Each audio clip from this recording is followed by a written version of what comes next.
Hello and good morning, everybody. This is Pip Coleman coming in to do the Find Your Soul show. And today we're doing it in black and white because I found a different filter and because that's what I do. And I hope you're having a good week. Hope you're feeling balanced. Hope you're feeling like you're taking care of yourself. This week in Victoria, at least, we are still in lockdown.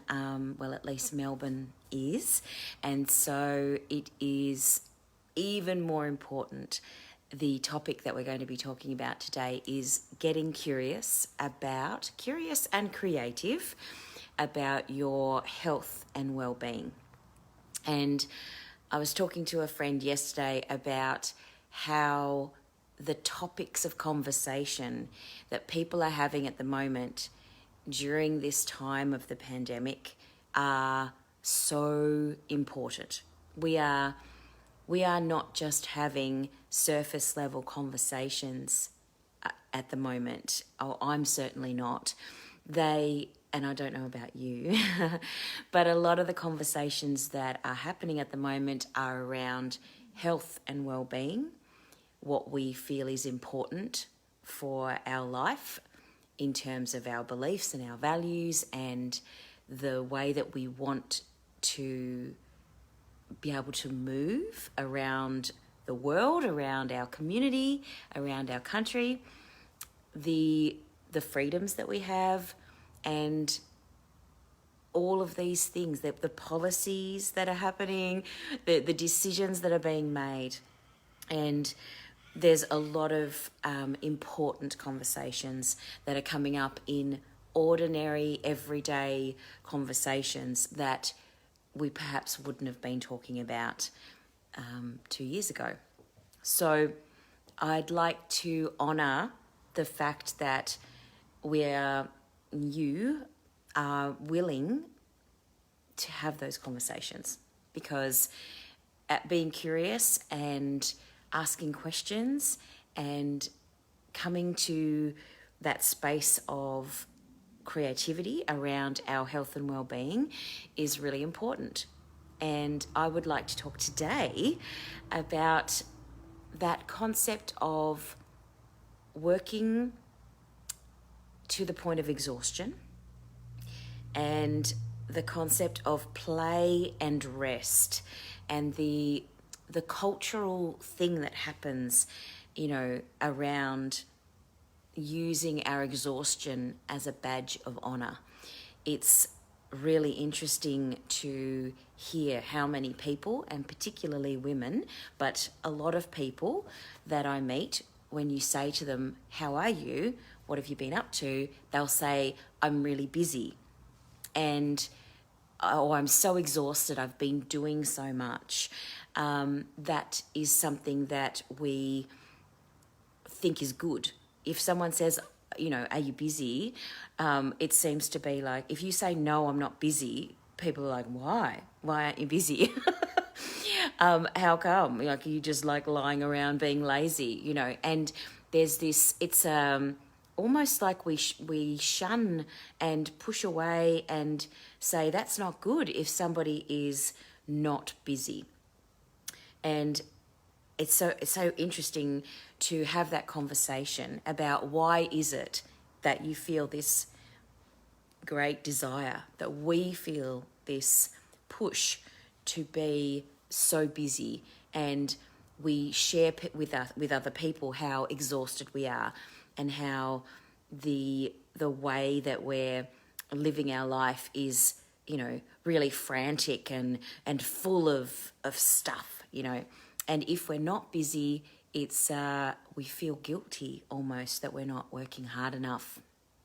There's lots of beliefs that are in there, lots of things to unpack. And I was reading the wonderful Brene Brown, her book, The Gifts of Imperfection.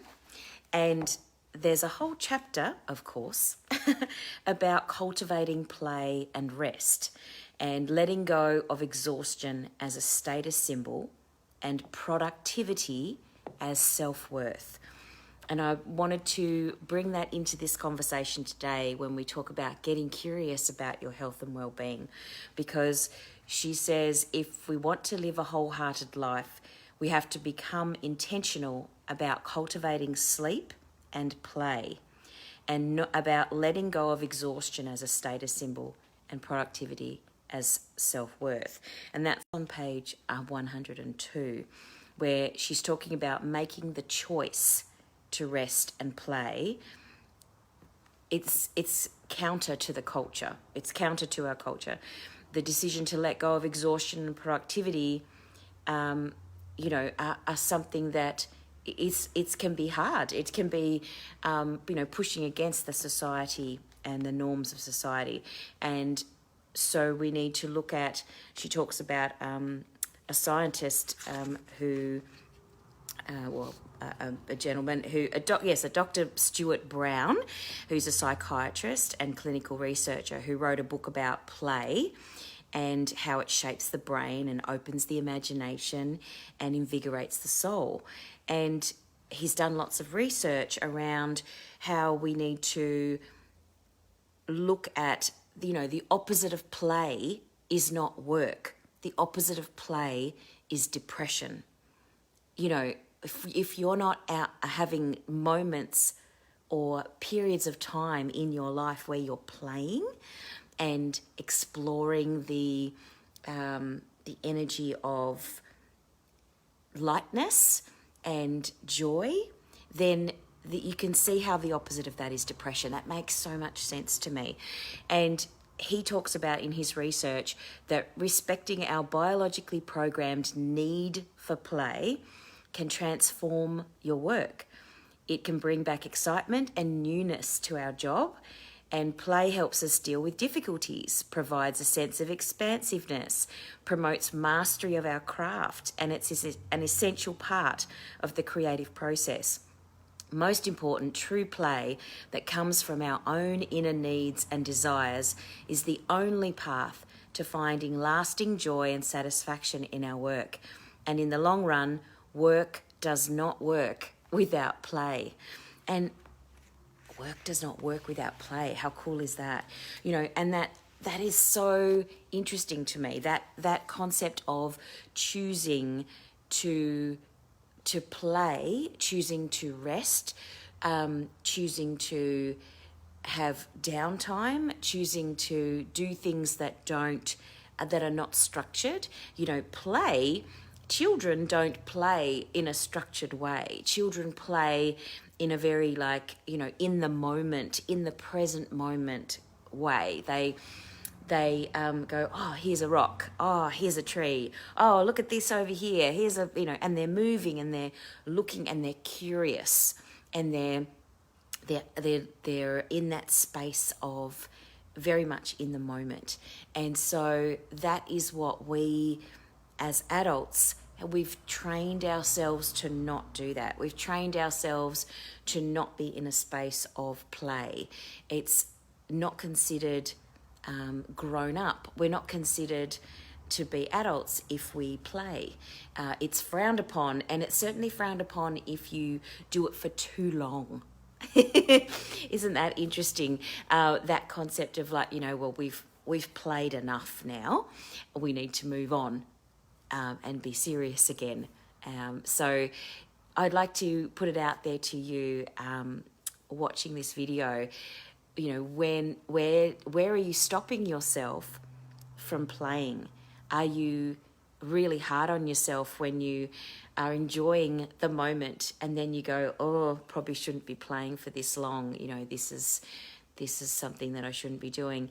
And where can you seek moments of play? Where can you schedule in? Where can you, not that you want to schedule play, but where can you accommodate for and allow more play in your life, in your daily life?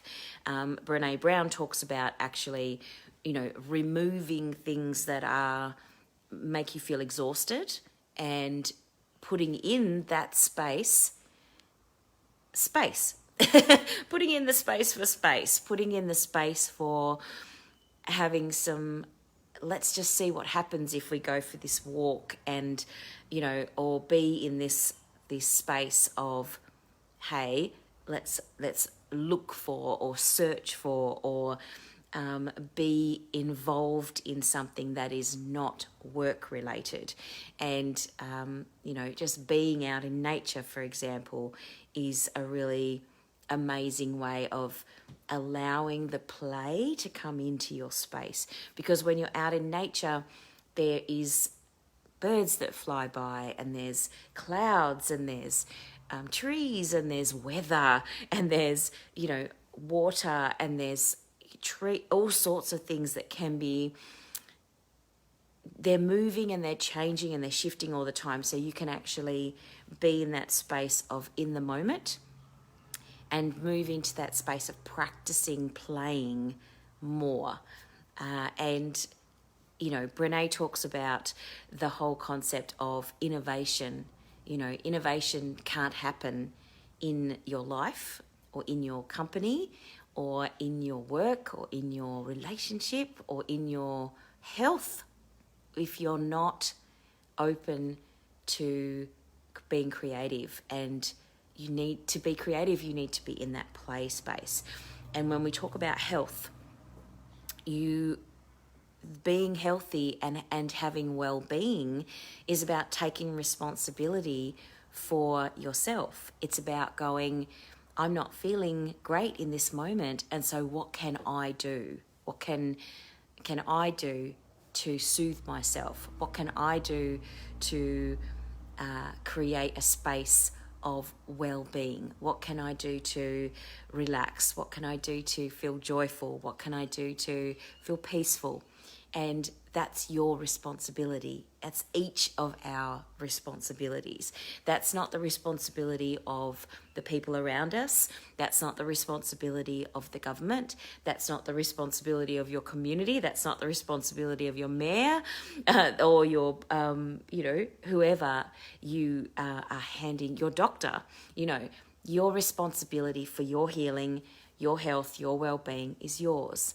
And when you take that control back, it's amazing how much more empowered you feel and how much more you become more healthy and more balanced and more aligned when you take that responsibility back. Things like meditation, things like you know, going and having your weekly massage or your yoga class that you do or your walk that you do, whatever it is that you choose to do in terms of creating wellness, remember to schedule in some play into that. You know, make sure that you do things that make you feel joyful and happy and light, because those are the things that create wellness and happiness in our lives, is the play element, the light element, you know, and that is important in all areas of your life. But particularly interesting to me was the way that Brene was talking about health and well-being from that perspective. Because if you're working really hard or if you're very, very busy, you are going to burn out really quickly.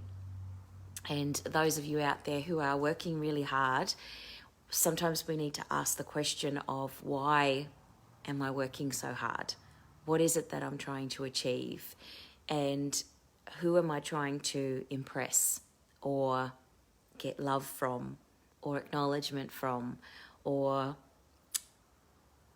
approval from? And because a lot of the time we have been doing this behaviour since we were children, and you're probably going, oh yeah, I know this stuff, but it's about being aware, and it's about being aware when you are moving into that automatic space of working really hard and being exhausted and then telling everybody how exhausted you are. Because what happens, think about it, what happens when you say to someone, I'm exhausted? You get sympathy, you know? people go, oh, da, da, da, can I help you with blah? Or, not everybody reaches out and says, can I help you? But you get a return, you get a reward for being exhausted. There is a payoff for being in that space. What's interesting is the payoff, it relies on other people, whereas if you play and have joy in your life and do things that make you peaceful, and you're in that space of balance and alignment, when someone asks you how you are and you go, I'm great, I'm feeling awesome, I feel amazing, they might not say to you, can I help you with anything? They may not give you sympathy. They may not give you what you have had in the past. But guess what? You're actually going to be healthier. You're going to be healthier. You also might find that some people will go, that's amazing. How do I get some of that? It's infectious. Play and feeling good is infectious. Same way as, that spiral of exhaustion and depression can be exhausting and contagious as well. So I guess my encouragement to you, or my reframe for today's show, is about getting curious around how you spend your time, and is it bringing you to a space of more health and wellness and well-being, or is it bringing you to a space of exhaustion and depression and bringing you into that lower space? And how much responsibility are you taking for your own stuff? How much responsibility are you taking for your own health and wellness? And can you shift a little more into your own power, because you'll get so much more health and wellness and feeling great and amazing and loved if you are doing those play things and those well-being things, rather than the working really hard and the exhaustion thing. That doesn't give you as much empowerment and as much health and wellness. So I wanted to read you something else today, because I can't see any comments. I'm so sorry. I'm trying to see what comments are coming up, and I cannot see anything. So if you're watching, please leave your comments, and I'll go back later and have a look at them. Because for some reason, even on the computer, I can't see anybody's comments. So I'm really sorry about that. So I wanted to read you something that really moved me when I was reading the book called Untamed by Glennon Doyle. This book is called Untamed, Stop Pleasing and Start Living, which I love as a title of a book. And there's a bit where she talks about yoga, and she's talking about how a friend of hers went to hot yoga, the Bikram yoga, and she was told that she had to stay in the room, and the teacher was like, you have to stay no matter how you're feeling. And this friend of hers felt sick when she was in the space of hot yoga. And anyone who's tried the Bikram yoga will know that it's really intense in the room. It's very, very hot. And there's this encouragement to stay in the space, whether you feel uncomfortable. In fact, it's encouraged to stay there because it's uncomfortable. So it's really interesting, her reframe of what she got, her aha moment when she did this. So this is what she says on page 324. I'm sitting on my couch between two friends, sipping coffee. The dog's asleep in my friend's lap. We're all listening to Ashley tell her story about staying in the hot yoga room until it made her sick. After, she says, the door wasn't even locked. The room falls quiet. Ashley has just said something important. Saskia rubs the dog's head and Karen squints her eyes. And I think this. The truth of my 30s was, stay on your mat, Glennon. The staying is making you. The truth of my 40s is, I'm made. So I'm just going to repeat that. She says, the truth of my 30s was, stay on your mat. The staying is making you. The truth of my 40s is, I'm made. I will not stay, not ever again, in a room or conversation or relationship or institution that requires me to abandon myself. When my body tells me the truth, I believe it. I trust myself now.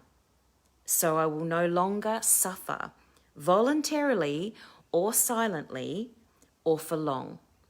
I'll look at those women to my left and right who must stay because it's that time for them, because they have to know what love and God and freedom are not before they can know what love and freedom and God are. Because they want to know, because they are warriors. I'll send them every bit of my strength and solidarity to help them through this part. And then I'll pick up my mat and slowly, deliberately, lightly walk out. Because I've just remembered that the sun is shining, the breeze is cool, and these doors, they are not even locked.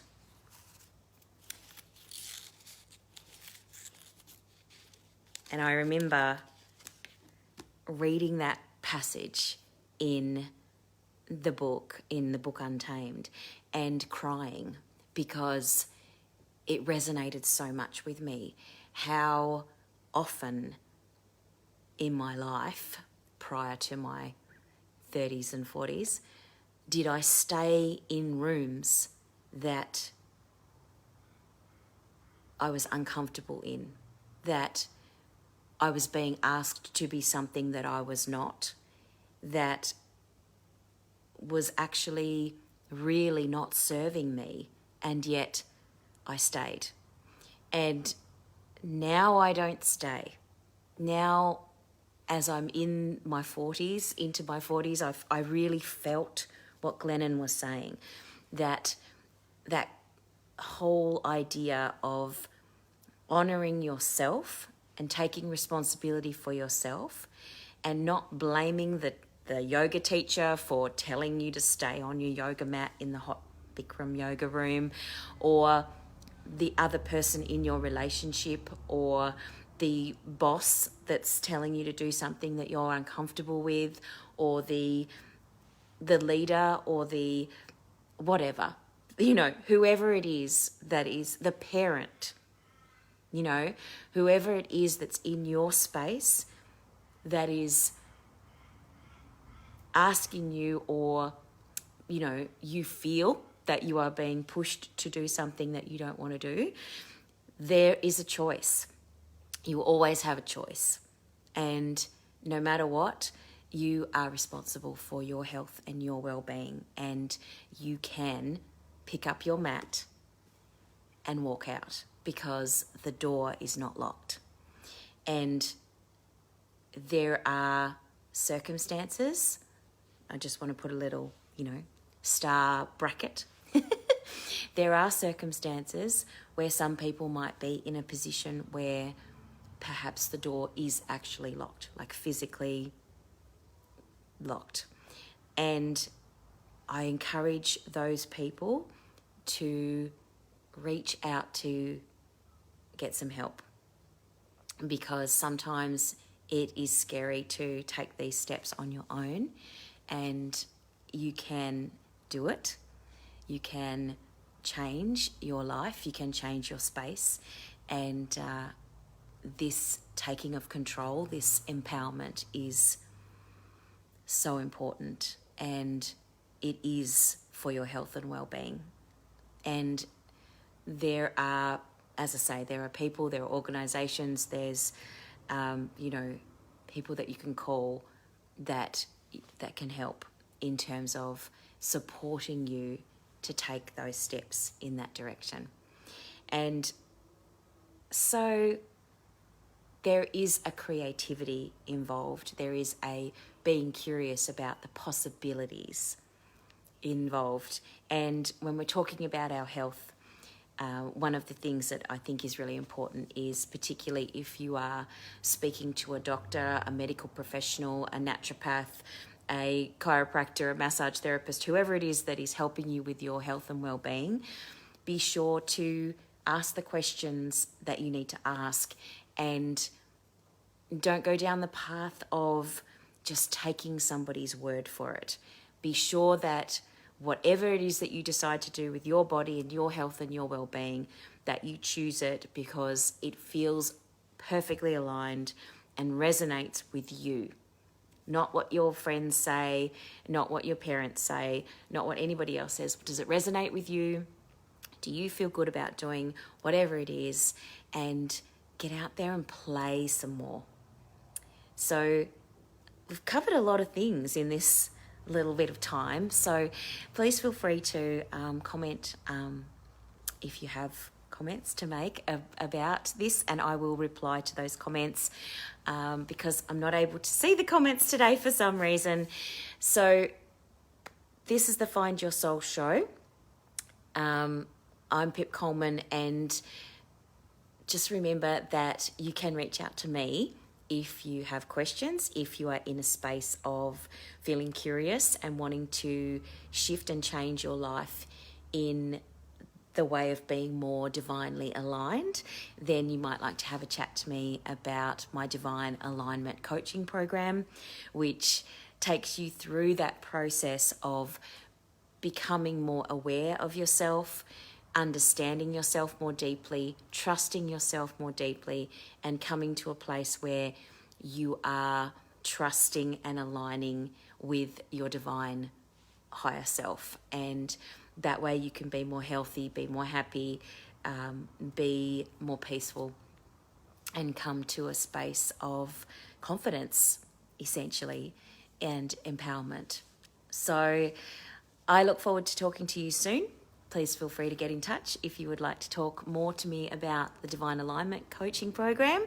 And my website is pipcoleman.com, or you can join me over on my Facebook page at Pip Coleman Author Coach. Thank you so much for joining me. It's been lovely as always. Take care, and I'll see you next week for our continuing conversation about curious souls. Next week, we're going to talk about money, abundance, getting curious about abundance and money. So I'll see you then. Bye.